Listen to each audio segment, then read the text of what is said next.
Well, my name is Christopher, and I feel really honored to be able to introduce Dr. Bayo Akomolafe, also known as Bayo Akomolafe. And I think of him, I don't know if he thinks of himself as this way, as sort of a trickster philosopher. And he writes and speaks in a poetic elegance, and as a method of, I saw him yesterday at Sonoma State, and it sort of dawned upon me that he sort of, as he teaches, he sort of encourages complication and confusion instead of kind of the limited tyranny of having that so-called truth. And so it seems to me from what he has shared that he has danced with a lot of different ways of viewing the world, and in doing so, he really gives us an opportunity to view our own world in a new way. And just to give a little history of Bayo, he received a PhD in clinical psychology from Covenant University in Nigeria. Please correct me if I'm wrong on it. Right. And he's also the executive director of a post-activist project, which I'm curious about what that means, called the Emergence Network, and they have a website, and I recommend checking it out. Some interesting people involved with that, in addition to Bayo. And he's also the teacher of a writing workshop called We Dance with Mountains. And most importantly, perhaps, he is a loving husband and ecstatic father to his wife, Egioma? Pardon me? Right about. Back in Chennai, India, where he resides now. In November, Bayo Akomolafe will release his new book, The Wilds Beyond Our Fences, Letters to My Daughter on Humanity's Search for Home. And tonight, he's here to speak about his own journey, which is a journey I think we all share around unlearning whiteness. And I just want to take a moment to acknowledge that he's coming here free of charge, that out of the kindness and inspiration that he feels to do this work. And one of the ways that I think we can all sort of support that and also in the process create a different relationship ourselves with and with each other as a community to sort of undermine that commercialization of everything is a gift economy, and just to support him in his work. So thank you to those that have offered something here. We are going to pass this around too, and if you can or want to offer some more money just to pay for his expenses and whatnot, it is appreciated. So without further ado, Dr. Bayo Akomolafe.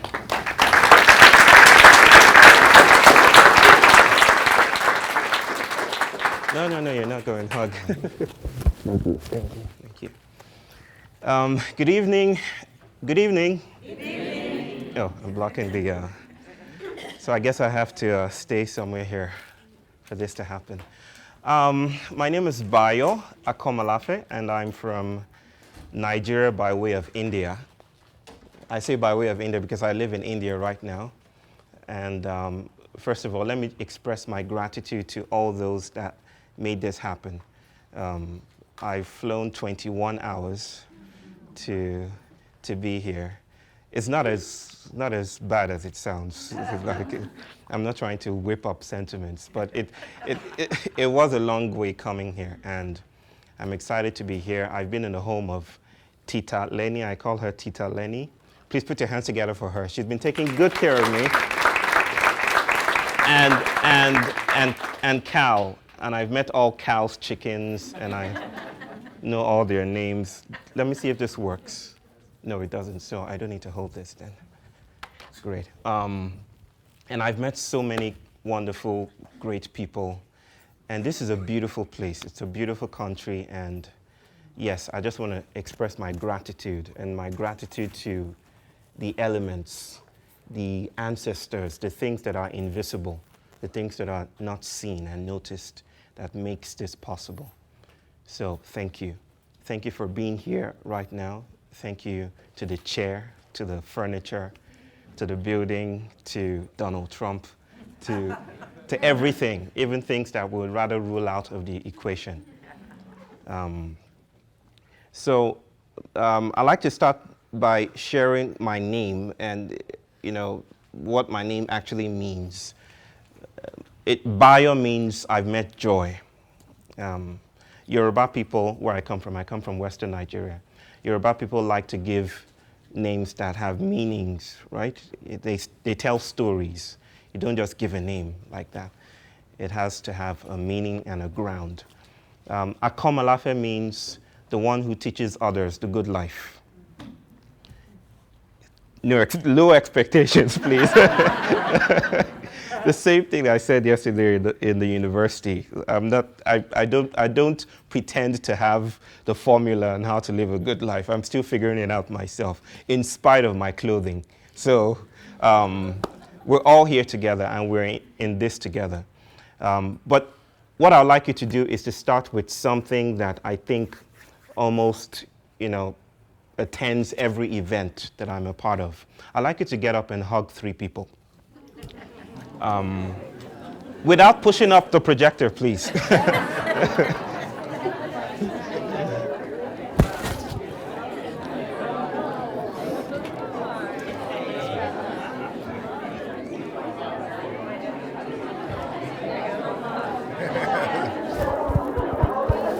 Thank you. Thank you. Thank you. Thank you for coming here. Thank you so much for having me.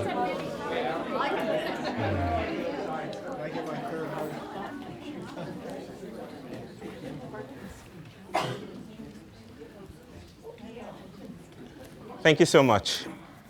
I was saying that I flew 21 hours. Something happened on the plane that I just want to share with you.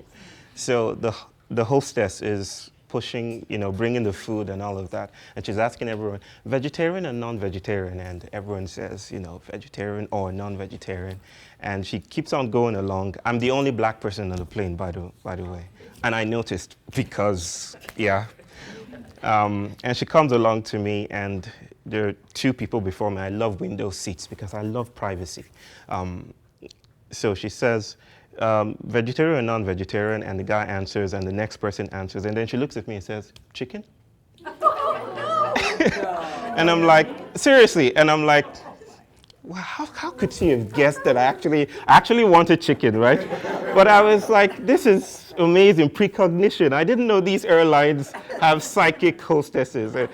How could she have known that I wanted chicken? Anyway, that aside. Okay.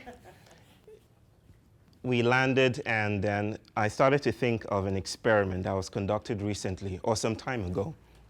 And I want you to keep this at the back of your minds as we go down the rabbit hole, if you will.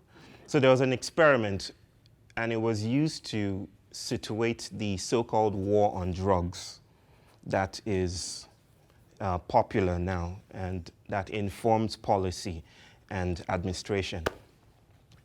So some psychologists took some rats or mice and put them in this kind of maze-like structure that had psychoactive substances, maybe like cocaine or something. And they put some food there with the mice, sorry, I'm used to rats, with mice, and they put the food and the cocaine. Let's just say it's cocaine. And they found out over time that the mice would go to, or the mouse would go to the cocaine more than it went to the food. It had this button that it would press. And over time, it started to stop eating and start with the cocaine. And before you knew it, it was dead. And so everyone said, aha, this is proof that drugs kill. And so we should get rid of drugs and all of that. And this informed basically the war on drugs. And another guy said, I'm not quite sure that's exactly the picture here. Where did you put the mice? It was in a prison. And he said, what if we put the mice in different circumstances? And so he built a mouse paradise. He called it a mouse paradise. Just, free space, and put the same variables, the cocaine and the food. He actually found out that the mice were willing to wean themselves off. Even those that were already addicted were weaning themselves off their circumstances or of their addiction because they were free. And the thing is, I read a paper about this, that it's not so much, addiction is not caused by, some internal dynamic that we need to fix. It's the environmental, ecological, cultural situation of estrangement that causes addiction, that causes these things that we would call bad and evil things we need to stamp out. So just keep that, just sit with that. Please, could you turn this slide? Sit with that a moment as we go deep into what I'd like us to consider. Now, we're all about racial justice, and I'd like to say, first of all, before I dive further again, that I think it's the luxury of speaking that allows one to use generic statements, sweeping, broad generalizations. And I'm at risk of doing that. So I just want to say that there are specific circumstances, there are things that you're doing that you should keep on doing. I'm not here to come with the truth. I'm not here with my arms akimbo. I'm not saying that I know better than what you're doing or what you're doing already. I'm not here to change it or correct it. But I'm here to, if you will, broaden the space so we can ask different kinds of questions. I said yesterday that the best classes end with frustrated students. There is some benefit to confusion. In fact, if you look up the etymological root of the word confusion, it means to be messed up together, so to speak. It's an invitation to togetherness. So we are a conspiracy, if you will. We're conspiring together. We're breathing together. There is no answer in a world that is not still.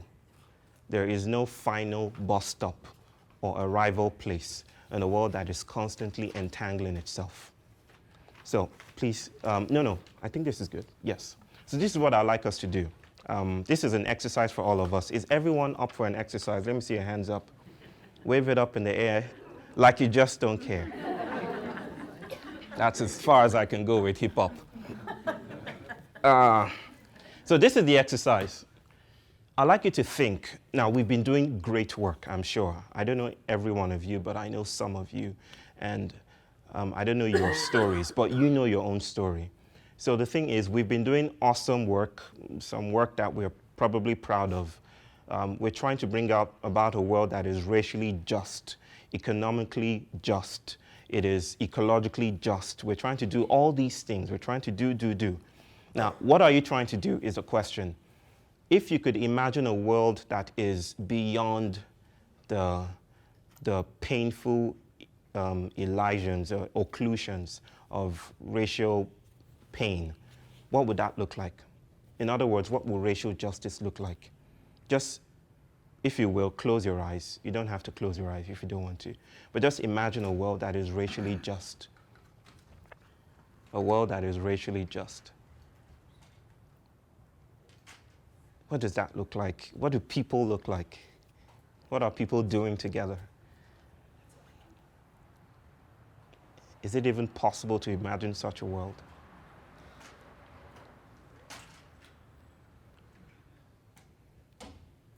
Okay. Except you're making a movie in your heads, can I ask some of you to share what you imagine?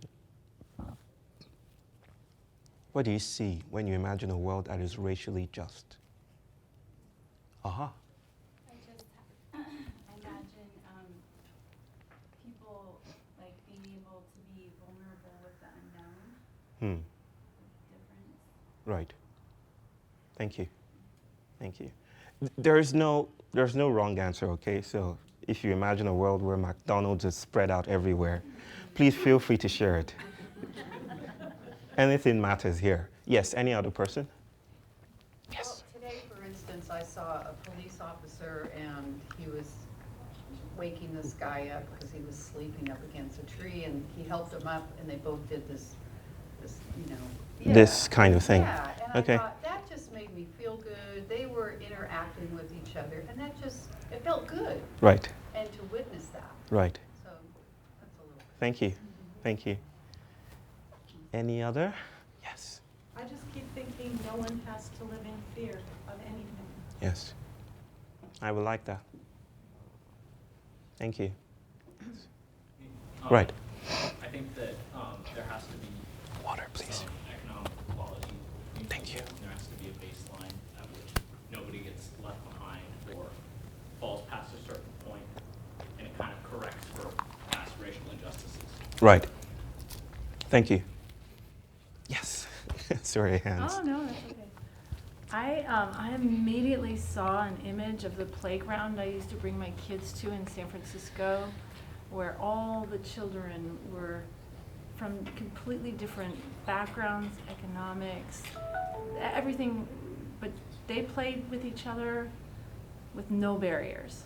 Their genuine selves were completely present, and all they saw was the other being in Right. front of them. Right. And then I tried to make those children grow up with that same thing. Preserve that innocence, if you will. Thank you. Thank you. One more, and then we do something else. Torn between. Okay. Yeah. Let's go. I envision a world where my voice does not have any authority, but I am not, I do not feel defensive of that or feel that I am being unacknowledged. Right. Because all of the voices are like together. I like that. Thank you. Thank you. And one person was you, right? Okay, you. Right. I would envision being post-industrialized civilization and capitalism. Okay. Okay. What does that look like to you? A post-industrial, post-neoliberal world. What does that look like to you? Mad Max.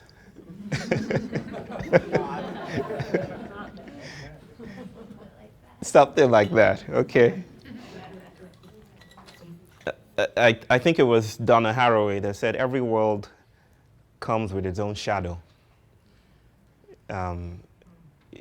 For anything to be embodied, right, it has to have shadows. For anything to be three-dimensional, it has to have its own shadows as well. And it's what indigenous healers and leaders teach us. And not to expect a world that is totally light, but to expect a world that is a diffraction of light and dark. But thank you for sharing that. Okay, let's move quickly ahead. Could you meet the person next to you? You don't need to get off your seat. There's not much space here. Just turn to the person next to you and discuss this for 2 minutes. Just plumb the depths and ask the question, what does racial justice look like to you? And then listen to that person. Let's do that. Just turn to the person. It's a good way to meet new people as well.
and I remember the history of the United States before the white invaders came and started killing people and taking all the land.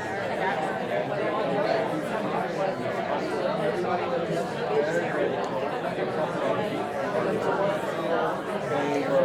hunters, they were traps, women took care of the home, kids,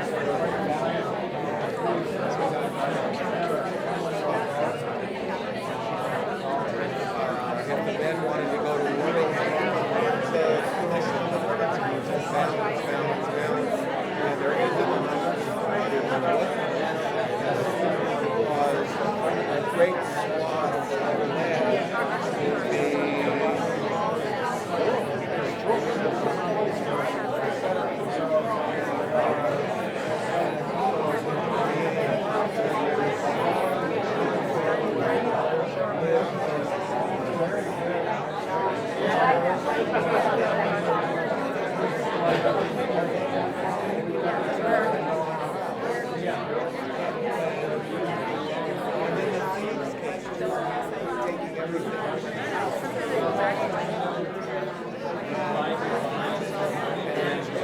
Okay. All right. Could someone make a sound or something? Yeah. Thank you so much. I wish I took a picture. There was something just beautiful about us. It felt like a secret world government kind of situation. Like, this is exactly how it... But it feels good. It's wonderful to hear the things I was hearing. So, but let's go ahead. So I want to tell a story, and this is a story about that always starts with the things that are dear to me. I never begin without acknowledging the smallest things and the most significant things that undergird everything I do. The person on the screen is my daughter, and she's 3 years old. Her name is Alethea, and I don't know what to say except that she's our lightning bolt. I say our because, of course, my wife, my ground, my anchor is, we share the responsibility of actually nurturing this super being, if you will. And, oh, she's wiser than she looks.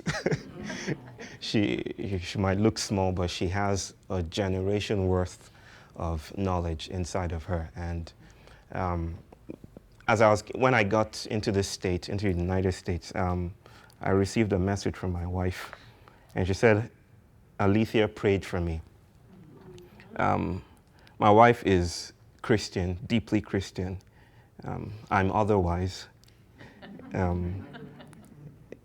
But she said this: Lord, help my dada go all over the world and come back safely to this house. These were her words. Help the plane not fly too fast or too slow.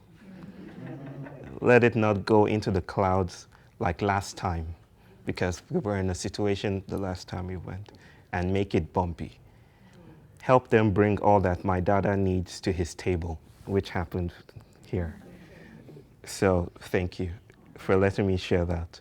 I like to bring her in because she is the wellspring from, that whets my intellectual endeavors, if you will. When Alethea was born 3 years ago, she's going to be 4 in a couple of months, I was worried because I live in India, and the part of India that I live in has some issues with black skin. Now, this wasn't exactly what I thought India would be. Like, India is this place of amazing diversity. They're blue-skinned gods, for crying out loud. Why would black people have issues? But in India, I got into a community, and I noticed that I was treated differently. Now, I should say something about my wife, if you will. The next slide, if that my wife is, that was when she was born. My wife is actually multiracial as well. She's not fully Indian, if you will. Her father is Nigerian, her mother is Iranian, English, Indian. And so she's like the United Nations or something. But when my wife was born, when my own wife was born, and when she grew up in India, she was treated differently. In class, students would pull her hair because it was curly and it wasn't straight like theirs. They would make fun of her, they would taunt her, and so they would make fun of her name, for instance. She had a Nigerian name, Ijeoma, and because people would mess it up, she shortened it to EJ, just to make it easier for people. So knowing this about the tensions, the issues with darker-skinned people, I was scared that Alethea would grow up in that kind of world. The world that doesn't accept her for the different and marvelous person that she is. So, yeah, I wrote here that I was worried about how she would be treated. But I should also say that I also felt the same pains of occlusion, if you will, the next slide. Now, this is my country. This is Nigeria. How many of you have been to Nigeria? Yes! Africa? Where in Africa, tell me? South Africa. Malawi. Egypt and Morocco. Zambia. Morocco. Kenya. All of you are just like, just sidestepping Nigeria, okay. This is my country. The next slide. There are lots of pictures that I like to. So the thing about this beautiful country is that I didn't know I was black in a sea of blackness. You see, there's something about fish that we say, that the fish in water doesn't know it's wet. I grew up with these people. I didn't have black consciousness. I didn't have a ready-made critique of colonial powers. I didn't have any of that. It just felt normal to me that I was black-skinned. There was nothing to it. We would watch Chuck Norris on TV and watch him kick people and felt that was cool. I mean, this is something we should aspire to. That's all there is to it. You know, everything was taken for granted that this is the way the world works, right? We see people on the screen. We have schools. We have roads. We should do as much as possible to be like America. I was saying it yesterday, I think the day before yesterday, that I remember the teacher pulling out a television and, you know, we had to practice how to speak English like the BBC reporters, and so this is the BBC, you know, we would have to squeeze our face to get it exactly, because we were actually caned, we're beaten if we didn't speak like them. And so there was no speaking of our own language. For instance, I don't speak my own language because I'm thoroughly educated. Everything was done to chase away me from me, if you will, and to insist that the only way to be in this world is to be in this world as our masters have been in this world, so to speak. And it was normal, nothing to it. There was nothing controversial about that. Next slide. These are other pictures of my, next slide. Just keep on going. Yeah, this is my country. This is Nigeria. You don't get to see this on CNN and all that. It's only terrorists or killing and all that. But this is the country that it's becoming.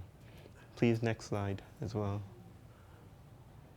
And yes, one. So I've said that I didn't grow up, I didn't feel marginalized. No issues with black consciousness. There was no tension with whiteness. If a white person walked into my neighborhood, oh my goodness, we would have brought out the drums or something, especially my neighborhood, because it was a thing of pride to say that you'd gone abroad, you traveled abroad. I had friends of mine that would come to America and spend 2 weeks. They were maybe in their 30s, 2 weeks and come back and they'll speak with an accent deeper than yours. Forced American accent. Instead of going to, they'll say gonna, or want to, they'll say wanna. You know, it was just because we wanted to say that we've been there. You know, heaven was here. This was heaven to us. Next, please. Yes, we all grew up thinking of ourselves as subjects of the normal. There was nothing untoward about our experiences. Yes, please. But, you know, at the edges of our, you know, of our being and of our collective, there was this, I wouldn't say it was totally neutral. There were some who spoke about colonialism. The Professor Kinds, you know, those in the university, I didn't have anything else to do. They spoke about freeing Mandela and, you know, helping Africa and stuff like that. And reading Walter Rodney of how Europe underdeveloped Africa. You know, there were those ones, those were how they got paid. We didn't care about all of that. They were at the edges, if you will. And it never occurred to us that this could be part of our own narrative as well. Please, the next one. So the general consensus was that colonialism was done. We got our independence in 1960. Move on. We're here now. What we have to do is to do as much as possible to develop, right? To increase our GDP, to be like America, to be like the UK. And this is a funny point, because we didn't see African Americans as black. We saw them as, there's a saying in Nigeria, we call people who come from abroad Oyinbo. You know, Oyinbo means you've come from abroad. It's almost like you have a glow, an ethereal glow around you. And so we didn't see African Americans as black. But when we even listened to African Americans and watched African American shows or movies, we heard that we were black, right? We're not regular black. We're maybe beneath normal black. You understand? So we always saw ourselves as inadequate. Our systems were built to show us that we were inadequate. Now, beneath all of this, there was a feeling of being haunted, especially for me. Those feelings came up. There's some points there I want to share. Those feelings came up in how we pursued development. I don't know if you know this, but third world countries have been in this development game for so long, but we haven't gotten it right. Nigeria is rich in so many things, in oil, in human resources, and all of that. But still, we're not doing well in catching up with you guys. Our roads, we've tried so much to cover our roads with tar, with asphalt, but still potholes still come.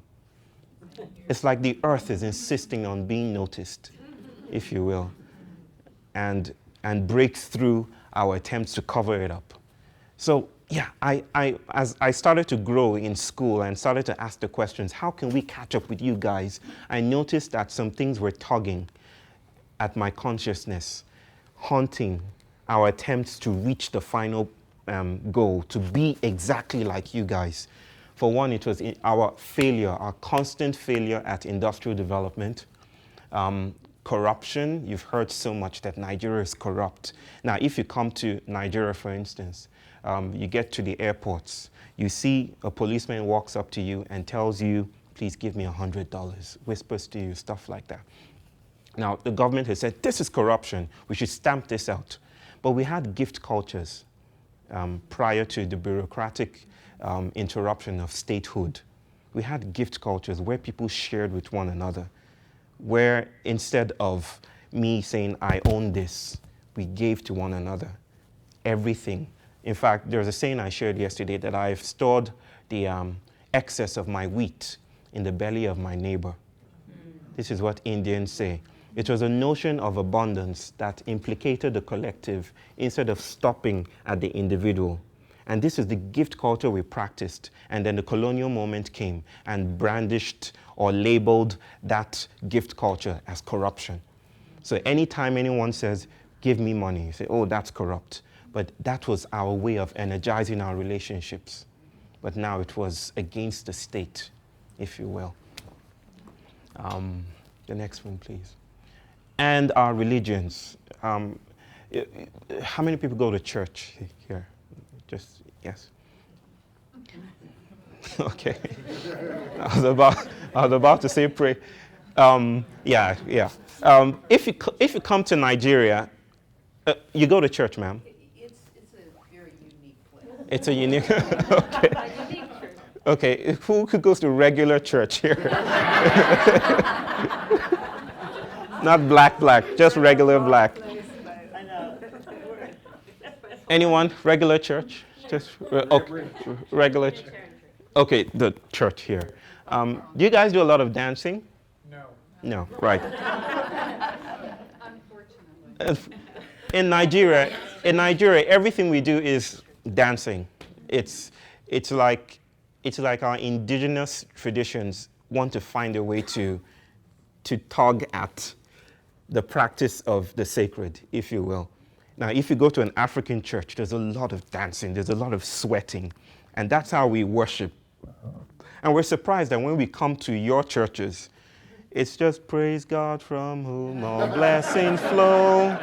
Praise Him, all creatures here below. I remember going to a British church. My father is a diplomat, and so we traveled all over. And when we were in Zaire, it was then Zaire, it's now the Democratic Republic of Congo. We went to a British church, and I remember a family, they said who would like to do something, and a family comes out, and they sing amazingly. They just a cappella, that kind of singing, and they do something amazing, and all of us are just like, and it's just us, because you're meant to be sacred. It's just us that gets up and then puts our hands, gets back into our seat, because no one clapped. We're very, there's a word my professor uses, curvilinear, if you will. We like curves. We like the sensuosity or the sensuousness of being. And so we dance, we move our bodies. Our postures are not rigid, so to speak. But everywhere we went, it seemed like we were being reprimanded for being that way. You understand?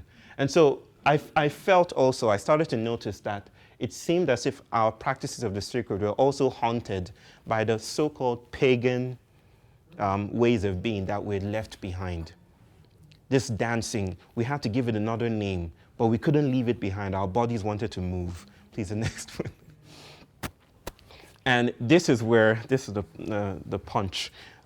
Especially for me, I went into clinical psychology, and I pursued a doctorate in clinical psychology. And one of the questions I asked myself was, when I noticed that we couldn't provide adequately for our own citizens.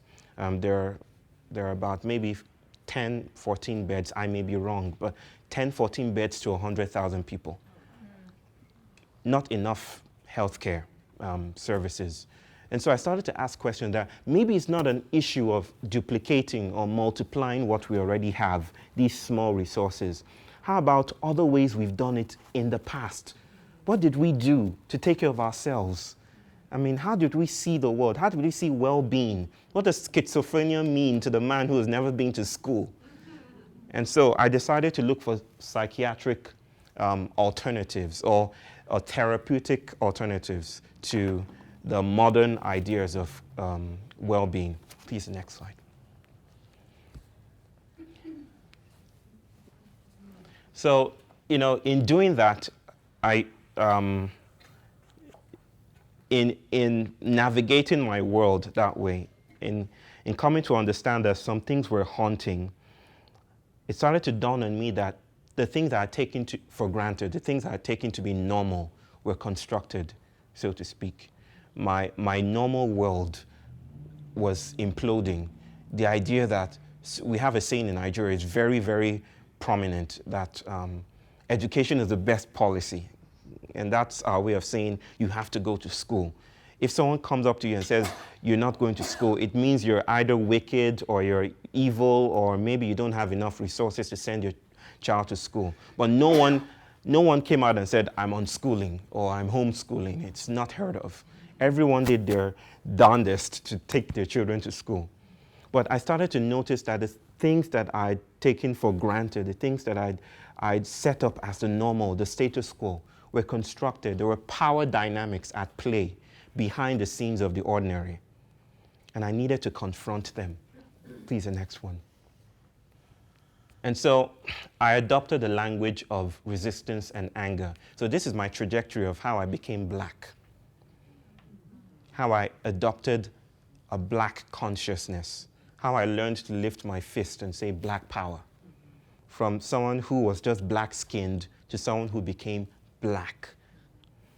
I adopted the language of resistance and power, noticing that, hey, I'm in the matrix.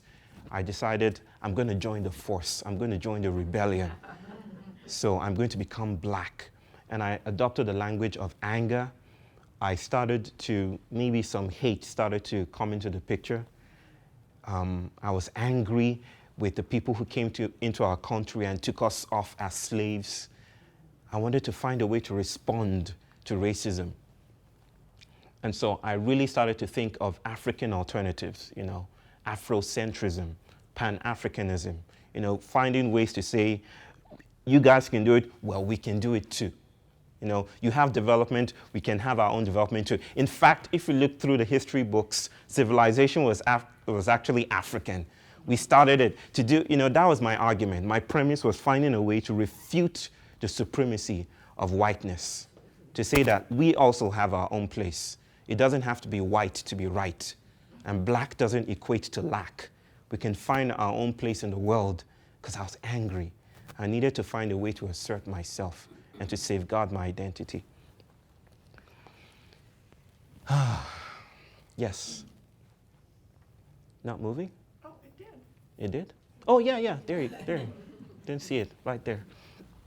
And so, racial justice took the tones of being equality seeking for me. It was about finding a way to say we're equal to you as well. We're not inferior. We're not 3/5 of people.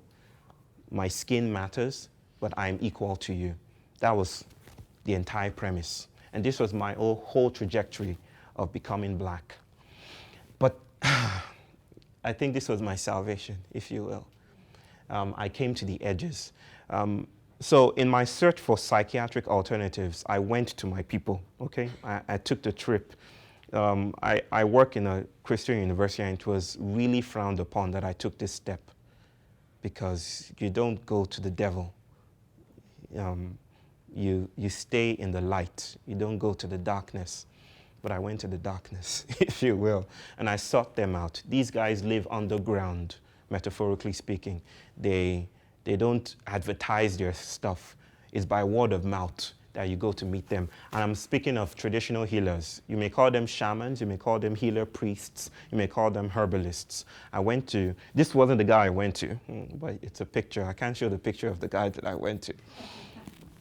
I went to them and, started to seek answers to my deep questions about blackness, about the practices of well-being. And I remember one of them answering me when I asked him a question like, how does one become mad? And he would say, when you step out in the morning and the wind comes in your face, you can become mad. And no, that's not exactly how I was trained. You have to look into the DSM manual. You have to have a diagnostic structure to say that this is what, that's not exactly how it works. Okay, could you say, okay, what about schizophrenia, bipolar disorder, all these things? How does one develop it in your own conception? Oh, when your eyelash falls to the ground and you step on it, you can become mad. And I'm like, no. So I went to 7 of these men, 7 of them, and they gave me all quirky, trickstery answers that, like, the wind could hit you in your face, or a tortoise could crawl by, or a guy could look at you and could go mad. So I started to doubt, that maybe we don't have it after all. Maybe I just need to situate myself here. But they were teaching me a deeper truth. And it's that deeper truth that I also bring here today. I can't go into the quantum physics of it, but we like to think of the world in terms of Newtonian dynamics. A plus B equals C. That's causality. That's how the world works. What even our sciences are revealing today is that that's not how the world works at all. Causality is sensuous. Light could become a particle or a wave depending on how you measure it. Now that's queer. That's weird. It seems at root, the world is weird. The world is not. In fact, I'll repeat what I also shared yesterday in the class. JBS Haldane would say that the world is not only weirder than we think, the world is weirder than we can think. It seems at root, the world is not made up of atoms and electrons and protons and all of that. It's made up of surprise. It's made up of astonishment. And scientists, and I don't want to go into this, but scientists theoretical physicists are finding this out every day, so that it seems that the story of the world is a gasp. And at root, there is magic, if you will. And this is what these tricksters were trying to bring me to consider, that things are not exactly how you think they are, like, this is the root, this is the active ingredient. And if you can just extrapolate from the active ingredient, you'll find out exactly what you're looking for. That's not how it works. Maybe that's why they say tricksters build the world, because it's that the world is too promiscuous to abide faithful to any one ideology. And this is what these men were teaching me. Now, what did I learn from these men? That the material, non-human world, it haunts, it matters. Now, what we did in modernity is to deny our entanglement with the modern world, with the non-human world. It was our Tower of Babel moment to escape the floods, to escape embodiment, to reach for the stars and deny that we are entangled with ground, with people. Biologists are finding out through some kind of, they have a concept where it's called symbiogenesis or sympoesis, the idea that there is no becoming that is not a co-becoming.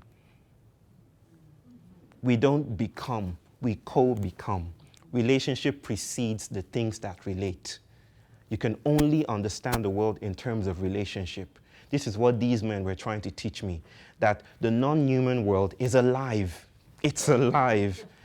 It's alive. It might seem a preposterous thing to say, but I assure you it is a preposterous thing to say.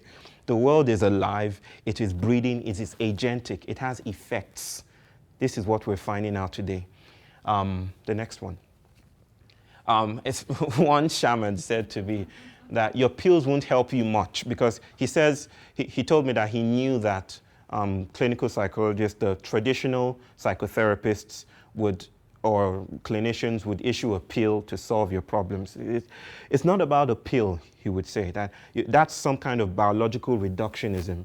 You can't solve your life's problems by boiling it down to a single pill. So many things are at stake, are happening, but you have no eyes to see them yet. They fall on your large blind spots. And you have to learn to see the world. This is what they're inviting me to see. The notion of aye is a concept in Yoruba cosmology. It's basically said that there are others in the room, even when you think you're alone. Yes, the next one. Entanglement and causality, that we're entangled with each other. I know this has been bastardized in many new age groups. The idea of entanglement, we're one, and I get that. But it's not about, and I've been in some settings where to say we're one means to deny our difference. Like I remember going to an event in Switzerland, and the facilitator was like, now we need to take this concept to the world, this concept of entanglement to the world, and tell the world about prior unity. We need to tell the world about prior unity. And I remember getting up and crying and saying, don't come to us and tell us about prior unity. We've known about entanglement for ages, for crying out loud. We had Ubuntu before you came up with prior unity. So don't come with a new project or a new product, and tell us that this is new. You understand? And so, for so long, we've been talking about Ubuntu and the fact that the world is mysterious. And so this is what these men were teaching me, that we cannot see the world as bits and pieces of things interacting. In fact, a professor friend of mine said we shouldn't talk about interaction. We should talk about interaction, that things melt into each other.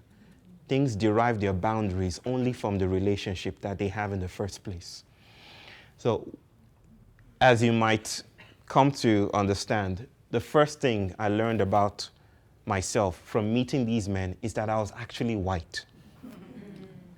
That all these time that I thought I was fighting for blackness, all this time that I thought I was black by saying black power and assuming some kind of black consciousness or black identity, I was white. And let me explain that. Let me go deeper into that. Okay, I was about to say, how many of you know this guy? But it's not possible. This is Job in the Bible. This is someone's representation of Job in the Bible. Do you guys know Job in the Bible? Thank you. Let's have a little church in here. Just a little. Who knows the story of Job? Okay, everyone. Not everyone? Not everyone. Oh. Yes. Could someone just tell me a summary of Job's story, just so that we get a... Yes. Satan is allowed to tempt Job and go after Job, and God tells Satan... we know who Satan is, right? Yeah. God tells Satan, all right, actually it's kind of a cold-hearted story because God... It is. Satan, well, what about my servant Job? He's a great guy. But anyway, Satan is allowed to attack Job, he just can't kill him. Right.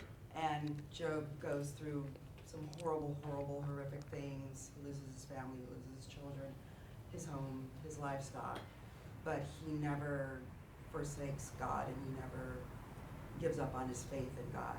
Right. And at the end of the story, everything is returned to Job Right. hundredfold. Right. Thank you. That was a neat summary. Yeah. Thank you for that. Are you a pastor? I'm Job's daughter.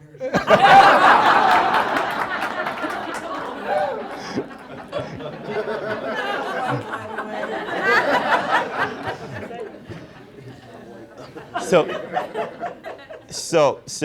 to echo that, it's Satan arguing with God and saying, hey, there's a guy down there and he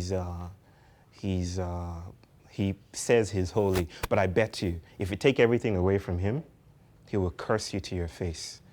And God is like, amazingly, I wonder why he did this. But he's like, okay, let's try that out. And then God removes his hedge of protection around Job. And Job loses everything, his children, his wives, his cows, and cows were a big deal those days. Takes away everything, and then sores break out on his body. And Job is suffering. And Job starts to cry out. And this is the lamentation of Job. This is Job asking questions that we ask today. Like, why do good people suffer? Why am I suffering? I did everything right. I went by the books. I didn't beat the traffic light. I paid my taxes. Everything. I did everything you said I should do. And here I am. The evil people are enjoying up there, and I'm here. And then God, after crying out, and God doesn't show up, God decides to show up one day. And Job asks him to his face, like, why me? Why now? Why take away everything that you gave me? And God answers in the most inscrutable, probably annoying way. Now, imagine you went to your senator, like, I don't know how it works here, or your representative of this county, and you're asking him, by the way, is your representative a Republican or a Democrat? Democrat. He's a Democrat. Okay, she's a Democrat. Okay. Let's assume that she voted for the recent HCA, the healthcare bill, and she said yes to it. And you went to her and said, why did you say yes to that? Why are you willing to take away all my health care and stuff like that. And she says,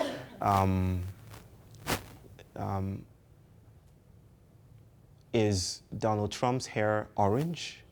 Yeah. And you're saying, excuse me, I'm asking you a question. Could you answer me plainly and directly? Why did you vote yes for the bill? And she says, is Toyota a Japanese company? And then all those questions, all the questions she asks, she just weaves a way around it, so to speak. So this is Job. Job is asking God a direct question. Why do people suffer? And God says, have you seen a flower? Have you seen deer? What about the eagle? Have you seen a mountain? Never answers directly. And I used to think to myself, maybe God is some kind of snivelly, sadist kind of, because, right to his face, you're answering a person by diverting the question or something like that. That doesn't seem genuine or authentic or anything. It was from those men that I learned why maybe God did that. And it's because that the world cannot be seen in terms of a linearity. There is no point A to point B. This is what the shamans were trying to teach me, that the small things that matter that you don't see, that are like elephants in the room, impinging on your neat picture, that interrupt your plot points, that intercept on your path. These things are there in the room, but you don't notice them. And so I asked one shaman, how do you do this? And he said, shall I turn you into a goat? And okay, how does this work? Or shall I take you up a mountain? He would just change this topic and take me somewhere else that I didn't expect to be. And it wasn't because he didn't have the answer. It was because there was no answer. That the world is too rich to be reduced to questions and answers. That sometimes the answer may not be available yet. That the world is a material, I like to think of the world as a teenager. The world is still trying to understand its own self. We ask, what's the meaning of life? And I think the world asks back, what do you think the meaning of life is? Because the world is still trying to figure out these questions for itself. It's not like the answer is out there and we need to do our best to get to it. It's like the world is still ongoing and still reiterating itself and still understanding itself. And this is what those tricksters were trying to show me. The next slide, please. So the question is, let's bring it home a bit. Let's come down to earth. How are we responding in light of this? If we take it seriously, the claims that we are entangled, what these men were telling me, that we are not individual people that are like floating units in a mechanical world, but we're entangled in ways that we don't even know how to explore yet. White and black and plants, people and mountains. Thich Nhat Hanh would say, if you want to know what a piece of paper is made of, don't just ask what is inside the paper. A piece of paper is made up of the clouds that fell on the earth, that watered and nurtured the seed, that grew into a tree, that was taken care of by a farmer, who was taken care of by his wife. It seems that our modern predicament has taught us to cut off a part of the entangling world and see the world in bits and pieces. And so we are in anorexic, suffocating boxes that we call our life. We live in pixels, shriveling pixels instead of the entire screen. And in these tiny spaces, identity, black, white, become weaponized. But if I could see, if I could broaden my vision, if I could take the parenthetical remark that is racial relations and just stretch it out a bit, I would see that I am already you, and you're already me. Please go ahead. So modernity is the attempt to fix nature. What we do, all of this, the way we map our way in this giant poetic unfolding of lives. This modernity is how we say to ourselves that nature is still. This is what it means to be real, and this is what it means to be unreal. I could go into Cartesian philosophies and all of that, but there's no time for that. But in modernity, we learned to think of race as a category, as something that is still, as something that is there. So the first scientists that were colluding with the industrial framework would say that black people are scientifically, this is verifiable by their own standards, are less than white people. Our cranial capacity is small. We're not able to do the things, the rational thinking that white people can do, so we ought to be slaves. And so that's how it was justified with science and with the economy and with ecology and all of that. Now, postmodernism was the follow-up to that. It said, nope, we're going to reject everything that is material. It was the attempt to escape the embodied world. We're going to reject bodies. There's no such thing as race. There's no such thing as white or black. But you know, the downside of doing that is that we tend to become this muddled up, storied heap that has no differentiation. My real marks, my bodily marks, the way I show up in the world is discountenanced because everything has become story. So these are the ways we've seen the world, so to speak, in broad terms. Modernity, the way of saying that this is nature, and modernism saying there's no such thing as nature. Now we need a way to respond. We need a broader philosophical space, an emotional, aesthetic space from where we can respond to the issues that becloud our visions of racial justice. Please, the next slide. So yeah, I've said that I needed a way to recognize that the world is made up of stories and is also material. It's body and stories, not just body or stories. And these are redescriptions. So if we take for granted what those men were saying, what we're finding out in quantum physics, something exciting, something surprising comes to the fore. It means that our efforts to dissociate the human from the non-human world, from the abundance of nature, has given us identity that becomes weaponized, that we put barbed wires around identity. Black becomes a thing, and white becomes a thing. But if we actually see what is happening, black is always in emergence. Black is always trans-black. White is always trans-white. Please, the next slide. Identity becomes distancing, a binary configuration. I don't know if you know this woman. Yeah. Just talk about her a bit. Could we? Do you know her name? No, that's not her name now. Rachel is not her name now. Her name is Nkechi Amalo. Yes, she took a Nigerian name. That's a Nigerian name. What do you think about her? Okay. Right. Anyone else? Any other opinions about Nkechi? Yes? She was put in an impossible situation. She was put in an impossible situation by whom? The culture, the media, the world around her, her family. Okay. You have no idea who she is. I understand that. Yeah. She got to choose what? Yeah, she decided she. So for those who don't know, let me just speak in contemporary, status quo terms and say this is a white woman who claimed that she's black. Oh, yes.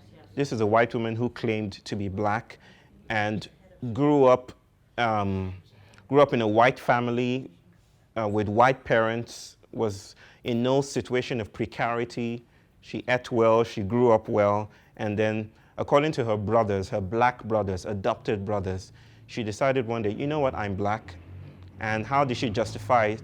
She had watched black programs on TV and felt that she felt an affinity to black people. And so she adopted black identity, became black. She became an Africana professor, and I think she led an organization. Yes, Exactly. And no one, everyone felt it was all right. I mean, this is obviously black, they said. Until one day, a journalist, I watched the interview, and a journalist held up her father's, photograph and said, "Isn't this your father?" And she couldn't say anything. She just froze, and then she walked off. And then it became a national, well, international, because it got to us. Maybe it didn't get to you, but it got to us, and everyone knew that, hey, this is a white woman. And the condemnation was from every quarter, from white people, from black people, from green people. Everyone said that this lady should be condemned for taking on an identity that is not hers. And this is a perpetuation of white privilege and white supremacy. Black people do not have the luxury of adopting white skin, but white people can walk into the room and walk out. Like she still has the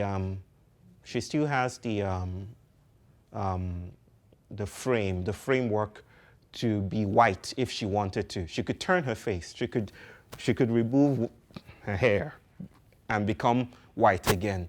But black people don't have that. I read a recent interview by another Nigerian American called Ijeoma Oluo, and you've read it? You read it? I know you read it. And it was, the condemnation was there too, that she shouldn't have done that. She went to interview her thinking that she would come out with a different impression about Rachel or Nkechi, but it was still the same. She shouldn't have done what she did. But if we were to look with different lenses, what will we find? Could we turn So let's revisit the case of Nkechi very briefly. From the perspective of indigenous cosmologies, which tells us we should be hesitant to name things. Here's a saying: you name the color, you blind the eye. To name something as blue is to deny the fact that it's ongoing. It is part of a spectrum of colors that is never still, that is always in flux. So when you name something, you blind the eye, is what my people say. So let's think about Nkechi from this paradigm, this indigenous paradigm, not from the modern paradigm of naming things or from the postmodern paradigms of rejecting our bodies altogether and saying there's no such thing as race. What if we accept that race is there, but race is changing with our stories as well? Whiteness as the search for roots. I want to believe that whiteness was also created. My friend and I would say that, his name is Manish Jain, that white people were also colonized. It's not just black people. I'm sure you know that there were white slaves. You don't know that? White slaves. There were white slaves. The economic industrial moment that created the binary and said, you be black, you be white, that needed cheap labor, and so divided people in those binary terms, also created whiteness. But in creating whiteness, it removed an entire world of abundance and set whiteness on top of a pyramid. The problem is, at the top of a pyramid, there's not enough space. There's only enough space for just a few. And so whiteness has become estrangement from land, from community. And that's why if you go to India, if you go to Nigeria, you see white people, and they're at temples, and they're at riversides, and they're looking for connection. They're looking for a sense of the sacred. They're looking for new names, like Nkechi. Maybe we wouldn't be so condemning if we saw her through the eyes of someone, of a culture that is seeking itself, it's seeking its rootedness, after a generation of being told that all that is under you is just deadness, is a seeking for aliveness. And I feel that whiteness is this seeking today. Now, whiteness is not white people. It's not white people. I was white. I'm a recovering white person. I was white because I saw the world in particular ways that distanced me and made me an individual atomic aspect of itself. But when I started to see that I was entangled, I started to unlearn my whiteness, if you will. Whiteness as a category transcends white bodies because white bodies are specific to times and place. We have white, fair African people, and we have white black people. You know, people who are whiter than white, who believe that the world should be destroyed and we should rise higher and higher in economic heights and industrial moments. Whiter than white, if you will. But what Nkechi maybe was seeking without finding the voice or the words for it or the support was maybe some kind of reconnection, reconciliation with land and place and people. In these terms, white supremacy and white privilege is the denial of other places of power and the shrinking of the world into a small space. Colonialism wasn't merely about the transfer of wealth. It was about changing the parameters of defining wealth. It was about saying, don't look there. Your stones won't help you. Look here. This is cash. Now you have to do as much as possible to get this. I was teaching in the UK, Schumacher College, a few weeks back, and I remember we had a small circle about race. And there was this German guy who came and said he's feeling a lot of guilt because he gets through the airport easily. And he sees black people behind him. They'll be stopped or pulled out for extra checks, like I was pulled out coming here. And then he feels guilt. And then he feels, I'm this white young male and I have this privileged lifestyle. How do I bring more people into my space? And I said, that's the problem. That's it right there. You think your space is the only space, that we need to be brought into that space. Because you can't see that there are other places of power. All you see is this modern framework of airports and entry and access. And then you tell yourself, if only more people can be as rich and as wealthy as I am. There are other ways of being wealthy that you have no imagination about. And we're enjoying it. We are enjoying it.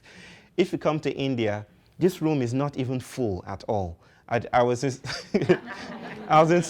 Switzerland, and I remember we're going up a mountain, and so the organizers called the taxi, and my friend Manish was saying, "Get in, get in, get in." That's exactly how it sounds. Get in, get in, and then we all got in, and the taxi driver says, "I'm sorry, there's not enough space for all of you. It's just about 2 people, and that's enough."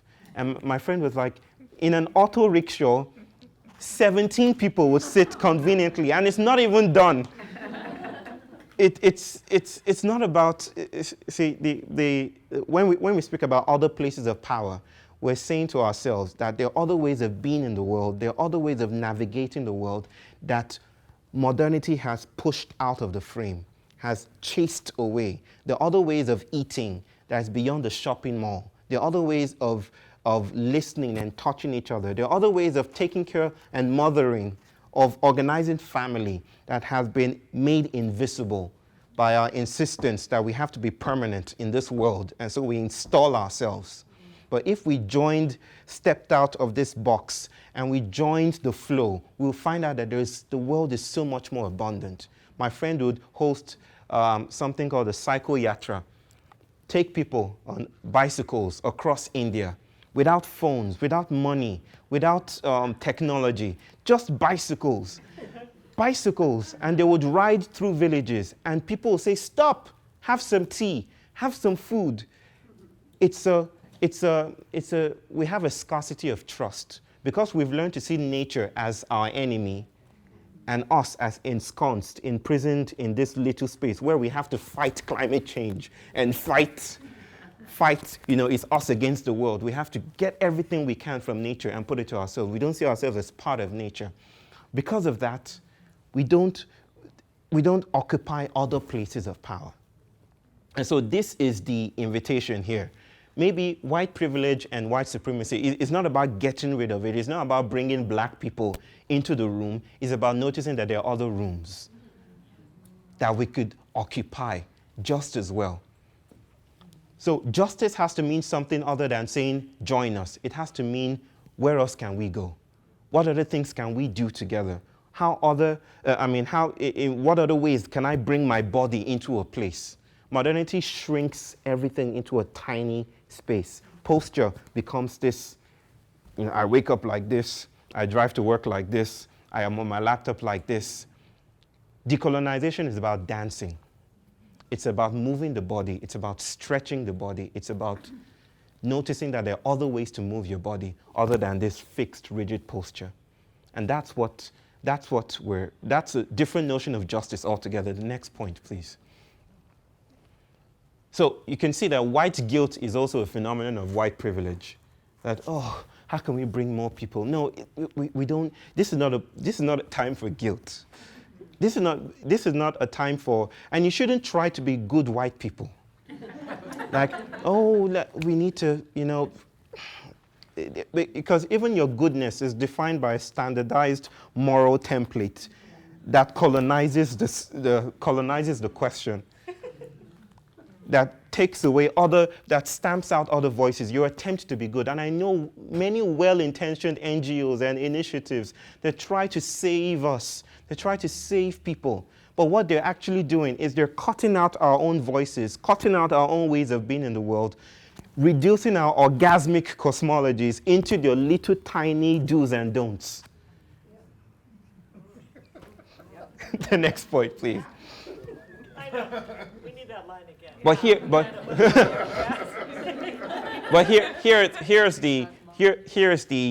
the other side as well.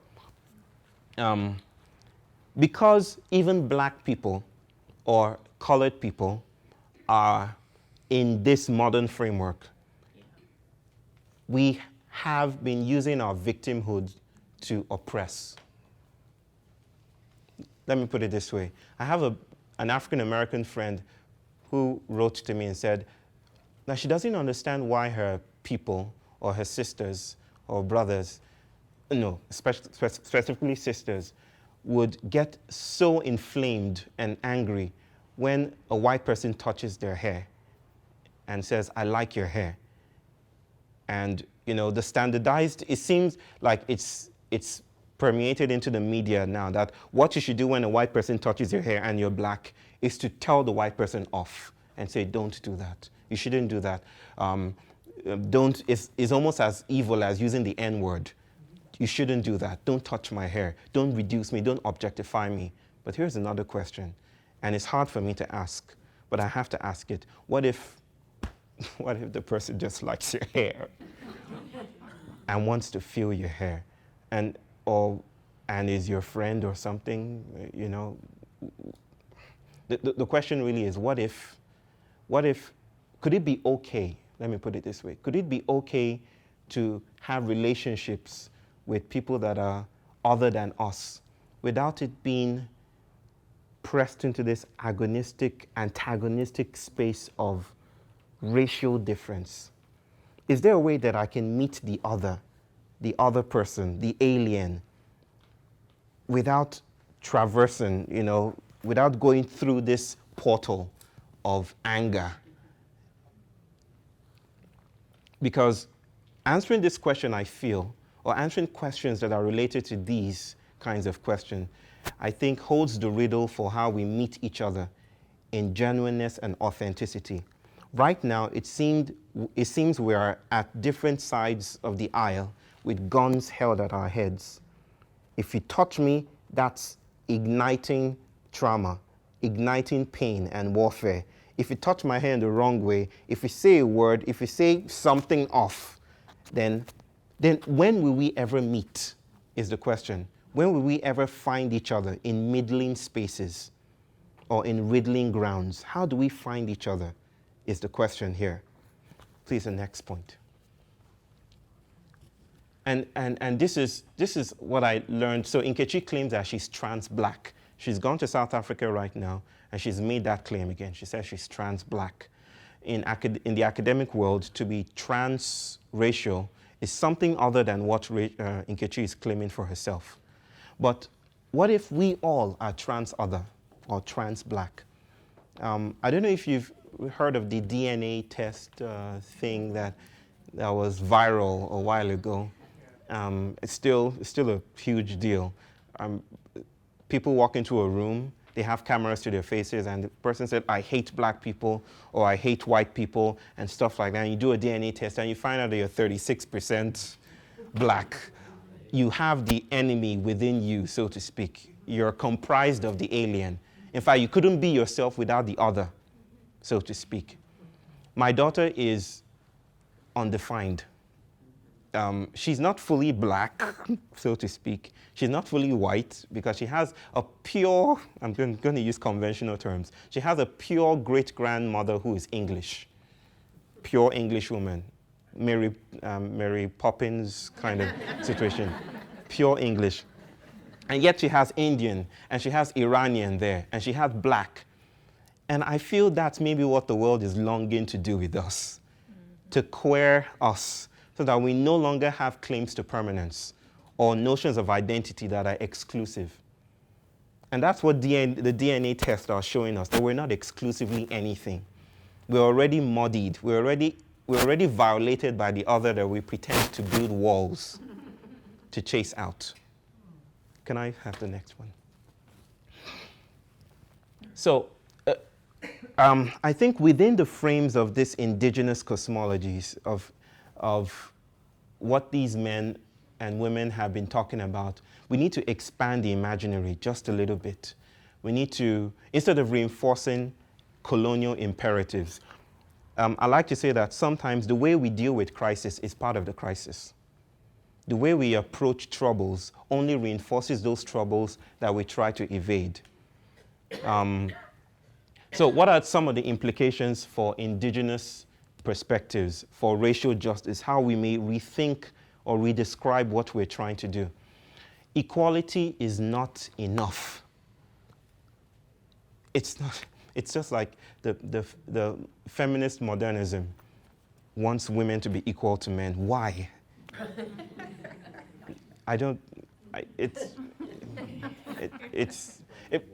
Let me put it this way.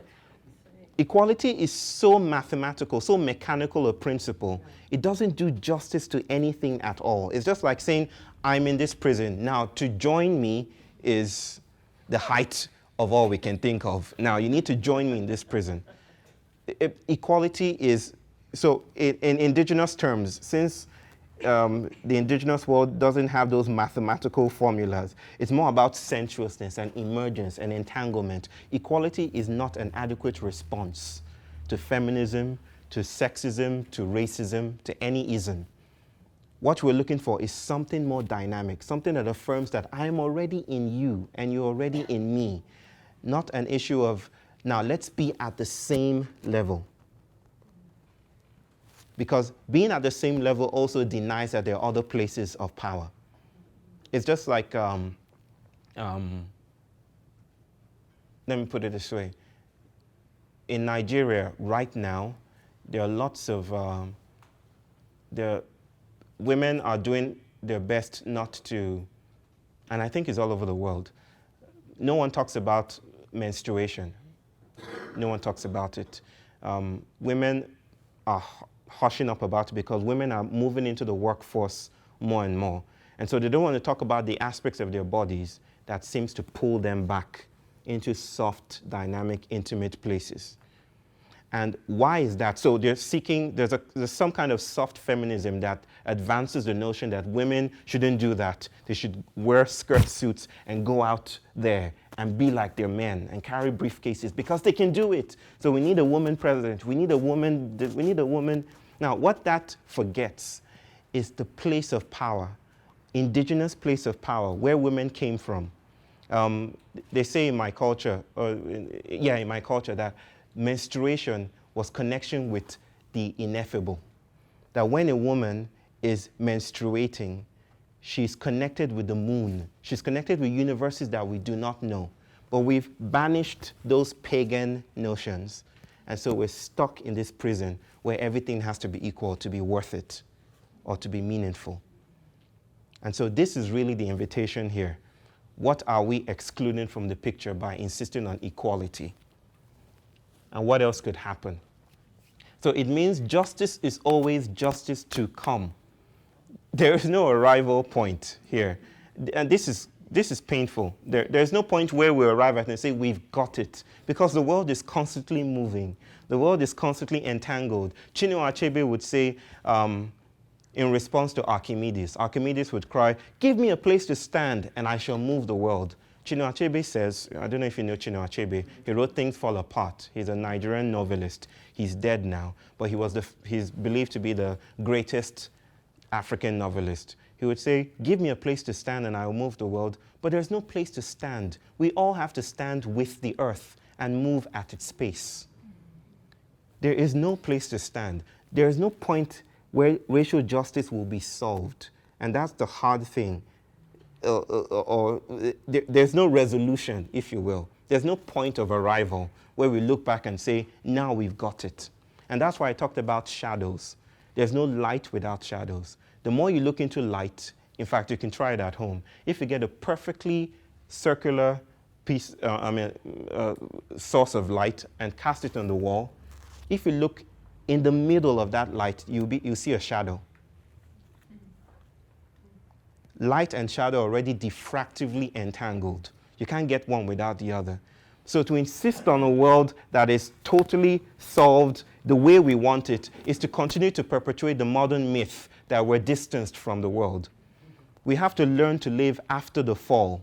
We are not going to return back to Eden, where things are neat and things are proper. We have to learn to live in a world where there is no final answer. There is no final arrival. So justice is always justice to come. The past is still even being reiterated right now. And the future is already secreted. Please come here. So, is what I just said. We will not solve the race issue unilaterally. There is no solution. But I want to emphasize that word, unilaterally. Decolonization is not a human affair. It's not about us getting our acts together. It's not about us saying, today I will respect black people. Today I will do all my best not to look down on the other. It's not about your personal development regimen. It's not about you getting your act together, all right? It's not as if we're missing a point in connecting the dots. What it is that we are part of a world, and we've always been part of a world that is still reconfiguring itself. So we have to think about place. We have to think about the terrain when we build our maps, because the terrain always leaks into the map, if you will. But because we've lived in maps, we tend to fight the terrain. The terrain is larger, and the terrain is a non-human world of wonderful, amazing, sometimes threatening entanglements. Sometimes entanglements that would take us out of the picture altogether. I used to ask some of my colleagues that I work with that, can you dream of a world where humans don't exist? Maybe the point of activism is to wipe out humanity. I wouldn't want to be wiped out. I'm not praying for that. I would like to live as long as possible and as well as possible. But if you were to think of a solution or something, is it possible to actually accommodate and live in peace with the idea that the world doesn't want us to be here anymore? And so this is what I'm talking about over here, that it's not in our hands. The question, the protocol is not with us. We don't have the math for what comes next or how to solve racial issues, racial tensions. It's not here. It's not with human beings. It's in a diffractive whole, an entangled whole that involves place and time and circumstance and things that we cannot even name yet. Please. I've just said it. Decolonization is not a human affair. It's post-human. And I don't make, this is not a way of saying get rid of humans or it's beyond human. It's a way of saying we are part of a chain of being. So it's not centrally human. It is part of the chain. We talk about it in terms of a web of life in Africa. It's part of the web. It's not part of the node, right? Think of a string that has knots on it. We've lived as knots on a string, pretending to be dissociated from the string itself. But if you actually stretch the string out, and this is what I'm trying to do here, then you find out that we've always been the string. We've never been modern. We've never actually been human, too. If you actually look at us through the microscope, the bacterial cells that are part of our body are more than the cells that we claim to be ours. So we are and have always been part of the dirt, part of the soil, part of the earth. So it means I'm not just black. It means I'm not just white. I'm green, I'm yellow, I'm many other colors in an ongoing entanglement. Racists are not the enemy. So our fight is not with racists, because that's also the modern idea. What's the problem with climate change? Carbon. No, it's not carbon. Reducing carbon will not get rid of climate change. What's the problem in America right now? Trump. Then you're forgetting the fact that the culture, that the reality TV, entertainment, and all of that brought forth Trump into being. So even if you get rid of Trump, it's not going to solve anything. Or, the Jacques, the war of the French peasants. Let's get rid of all the elites. Let's cut their heads off. But in cutting their heads off, we forget that the throne is still there. And the throne will call for another ruler in time. And dictators would feel that. It's more systemic, it's more organic than getting rid of racists. Because the people that we would rather call racists are also part of us. They are also emerging from their own contexts. If we actually followed and traced their genealogy, we might have a little more compassion for the people we hate, or the people that we've distanced as evil people, or dumbheads, or reds. I don't know what you guys call the people who voted for Trump, for instance. What? Rednecks. Right, I was about to say redskins. Sorry. I'm from Africa, so the terms are not exactly sweet in my mouth. But if we actually notice those people and followed them and lived with them, then we might come to understand that even evil has a story. Even the things that we notice and term and label as evil are connected and are showing up in the world in ways that makes them grounded. They don't just show up spontaneously. They're just as connected with everything else. And justice can often be oppressive when it is fetishized into formulas. Like, this is how we're going to approach this. Oh, this is how we're going to approach it. That's what's haunting UNESCO and UN and all these giant corporations right now. Because what they do is they take an idea and they standardize it. Because we're always looking for universalized, convenient solutions. If justice is not injustice the next moment, then you've caught up with a product. Because truth is not graspable. The world is not graspable. The moment you hold it, then I like how C.S. Lewis said it. He said, fall in love. The alternative is not to fall in love, and that means to put your heart in a coffin and hide it away. But it will be safe. But where it is safe, it will become cold, it will become dark, it will become frozen, it will become still, and it will die. But the alternative is to give yourself out to the possibility that you get your heart broken. To love is to risk. And so justice itself is always in flux. It's always in movement.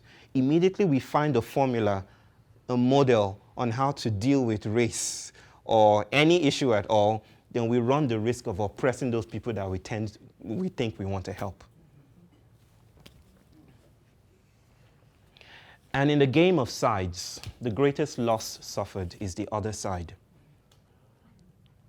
I feel deeply that we need a different imaginary that acknowledges that we are already trans each other.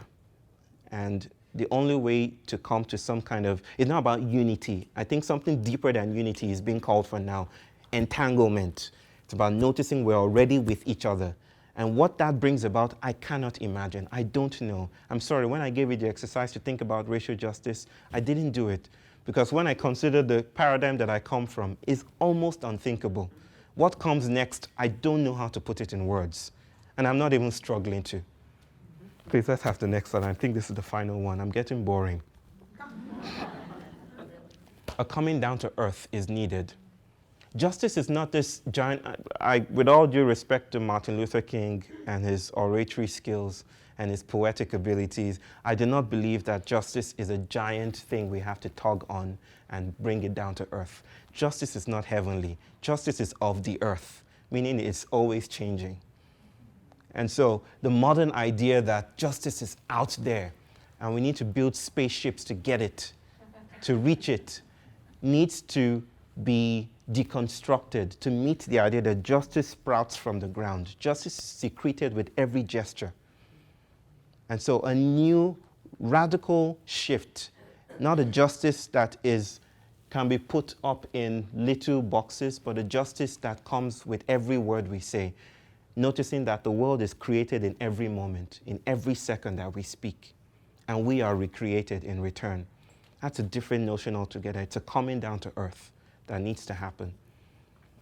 How will we come down to earth? So I conclude by saying that the history of racial occlusions is a history of touch. I could tell the story of the Osu people of Nigeria. I'll tell it very, very briefly. So there are Igbo people and there are Osu people. The Igbo people are in eastern Nigeria. Before British people came and colonized the Igbo people with Christianity, the Bible, the cross, and everything, the Igbo people had sacred priests that they called the Osu. These people were intermediaries between the non-human world and the Igbo people. They would go to divinities, they would go to the gods and conduct rites of passage, rituals to help them keep everything in balance. They were called untouchable. They were untouchable because you don't mess with a sacred man, right? Or a sacred woman. You don't just go to, just like you won't go to your president and, well, you might, but you don't just go to an elder and just mess up with him. You hesitate because he's a respected person. So they were untouchable. And here the British come in and a radical inversion of terms. Untouchability becomes disgust because the frames have changed. The rat is no longer in rat paradise. The rat is in the prison house, the small maze. And so the binary situation was introduced. The whole world of mattering became a single shriveled up binary code of good versus evil. And so those people who were in the church became good, and the Osu people who were tending to the priests and the gods and all of that became untouchable. Untouchable meaning don't move near me, not I respect your sacredness. And so I feel that we need new geometries of touch. We need to find new ways of being in touch, not just being in touch with ourselves, but being in touch with land, and being in touch with food, and being in touch with obstacles, being in touch with new ways of rethinking our relationship in the world. Mind you, people, this is not a question of us inside a box. It's about the box. We've been fighting like mice in a little experiment and trying to find who wins. Is it black? Is it white? Is it brown? Is it this? If we stretch out our vision, we find that we've been in boxes all along. That box, that modern ideal, is the fact or the idea that we're dissociated from the world. We're distanced and separated from the world. I think maybe we might begin to find new ways of coming together if we make an exodus outside the box. If we find a way outside the box. What does that mean? I don't know. Maybe it means planting our own food. Maybe it means finding ways to educate our own children that isn't dependent on giant industries, outsourcing our kids. I don't know what it means, but we have to find a way to find each other again, to respect the planet as alive. And maybe by doing that, race would not be some identity, weaponized, barricaded fence anymore. The next, I think this is the final one. How many of you watched the movie Hidden Figures? If you haven't watched it, please go and watch it this evening. It's a wonderful, wonderful movie. Now, I remember, I watched it on the plane ride here, and I'm a crybaby, so I cried for some aspects of, the film, especially when she's doing the math on the wall and Kevin Costner stands up and he's wondering. I also felt heard. I felt like I was being acknowledged in that moment where she was being acknowledged as well. But there are some aspects of, it was a character played by Kevin Costner. They were trying to get people, so the premise is they're trying to get people to, out of orbit, to space, to outer space. And then Kevin Costner says, like, we need to look beyond the math. Like, we don't even know the questions to ask yet. We don't know how to ask this question. We need to look beyond the numbers to get ourselves there. The next point follows through. And I feel that that's true for racial relations as well. We don't know how to ask the questions. But can you sit with that? Can you sit with that confusion? My people say when you reach an obstacle, respect the obstacle. Don't try and get around it. Don't blast your way through it. An obstacle is an opportunity to reconfigure your notion of continuity. Because it's at an obstacle that you shape-shift. Even death is a shape-shifting experience, right? So it's not about blasting your way through the obstacle. It's about sitting with the obstacle. The healer that spoke to me says, until you get generously lost, you will not find your way. Or my people will say that in times of urgency, let us slow down. It's counterintuitive. But that's the trickster handbook to the galaxy. It's that the world isn't a mathematical formula we can figure out. And learning how to ask the questions is a skill that we need to develop, but we need to sit still. In times when we want to do, and solve, and be rich, and be this, and to help people, it might actually be that the world is calling us to slow down.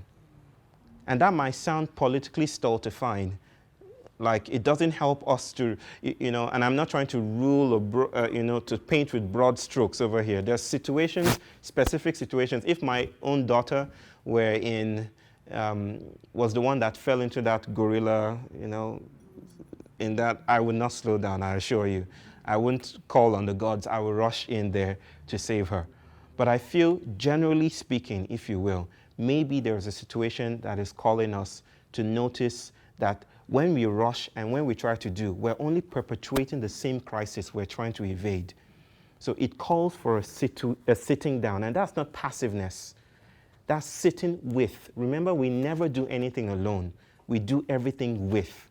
There is no becoming that is not a co-becoming. So in sitting down and waiting for the questions to come to us, we're partnering with the world, we're partnering with place, we're partnering with planet. We need to find ways of healing our estrangement from land, improvising new rituals of touch, and allowing ourselves not to know. It's difficult, I know, but allowing ourselves the luxury of confusion, the luxury of not knowing what comes next. That's the difficult thing. I don't know if you've been with someone and maybe there's some spell of silence that just falls, and then everything gets awkward fast, and you want to fill in that gap with words just to escape that awkwardness. Maybe what is being called for right now is for us to sit with the awkwardness, to come to the edge of everything we know to be true, and just sit with that moment. So what does justice look like? We started with that question, we end with this question. In times when people are being killed on the street. So I just wanted to end with this and say this. Everything I've said isn't a retreat from responsibility. It's not sidestepping accountability in some kind of woo-woo magic that has some depth in shamanic traditions. No, it's a deepening of our relationship. It's a deepening of responsibility. If we found out the answer, then, or if you find the answer, then please share it with everyone. But I think we have to acknowledge that we don't know. And maybe in doing that, we open ourselves to new ways of being. We open ourselves to new questions that we don't even know how to ask yet. So everything I've said is not a retreat, it's not escape, it's embodiedness, it's embodiment, it's aliveness. It's noticing that there are other things in the room. It's noticing that we're not alone. I'd like to end with another saying of my people, that when you dance, or no, that's not the one I want to say. I'll say the one about the seed. We have many proverbs. So, that the seed that balances itself between the air and the soil might fret for its own integrity. But when it lets itself go and surrenders to the soil, it disintegrates. It becomes smaller, so to speak. But that smallness is what gives birth to a tree. I think we're all at the edge. And we've always been at the edge. We don't notice it. We're all at the edge of a new, stunning, different take on what it means to be human. We can spend some time together. We can notice, and I'm not proposing anything or any practice. I'm just asking you that if there's anything you take here today, let it be confusion.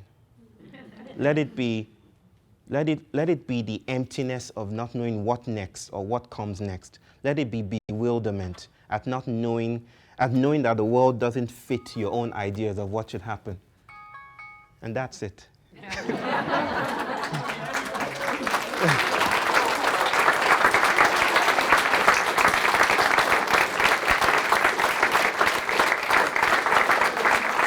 Right on time.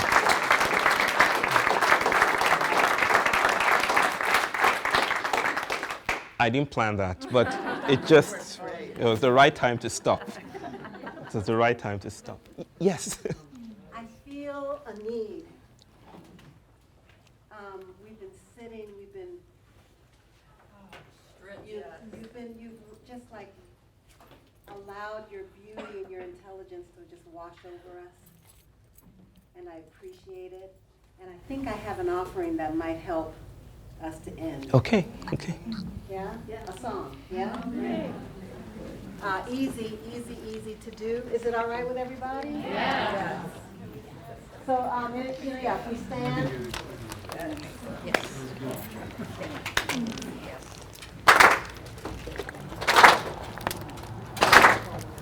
You got to move when the spirits move. You got to move when the spirits say move. Now when the spirits say move, I gotta bring it down. You got to move when the spirits say move. You got to move when the spirits say move. Now when the spirits say move, you got to move with the spirit. Move when the spirits say move. Shout. You got to shout when the spirits say shout. What you say. You got to shout when the spirits say shout. Now when the spirits say shout, you got to shout when the spirits. Shout when the spirits say shout. Shout.